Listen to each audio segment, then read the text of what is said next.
नमस्कार प्रणाम। जितने लोग हमारे वीडियो को देख रहे हैं तो आप लोग का स्वागत है अपना यूट्यूब चैनल तूफान के मज़ा में।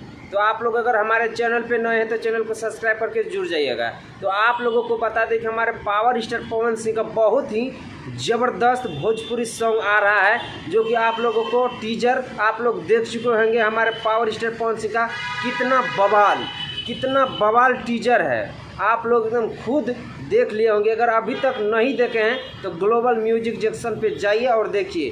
तो आप लोगों को बता दें कि हमारे पावर स्टार पवन सिंह का कल गलते चलते सॉन्ग को रिलीज कर दिया जाएगा 18 तारीख को। तो आप लोग एकदम इतना टाइम निकाल के रखिएगा ताकि हमारे पावर स्टार पवन सिंह का बहुत बड़ा रिकॉर्ड बन सके।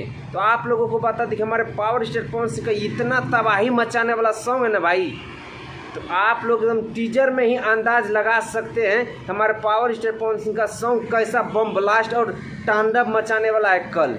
तो आप लोग एकदम बिल्कुल तैयार रहिएगा कल। तो किस टाइम में हमारे पावर स्टार पवन सिंह का रिलीज कर दिया जाएगा, तो आप लोगों को हम दूसरा वीडियो में टाइम भी बता देंगे कि हमारे पावर स्टार पवन सिंह का हमारे पावर स्टार पवन सिंह का सॉन्ग किस टाइम में रिलीज होगा। तो ये वीडियो कैसा लगा कमेंट बॉक्स में ज़रूर बताइएगा कि आप लोगों का क्या राय है। तो अगर आप लोग हमारे चैनल पे नए हैं तो चैनल को सब्सक्राइब करके जुड़ जाइएगा और इस वीडियो को ज़्यादा से ज़्यादा शेयर लगा दीजिएगा ताकि हमारे पावर स्टार पवन सिंह के फैन के पास ये सभी के पास जा सके। तो मिलते हैं भाई आप लोगों से नेक्स्ट वीडियो में। वंदे मातरम, हर हर महादेव।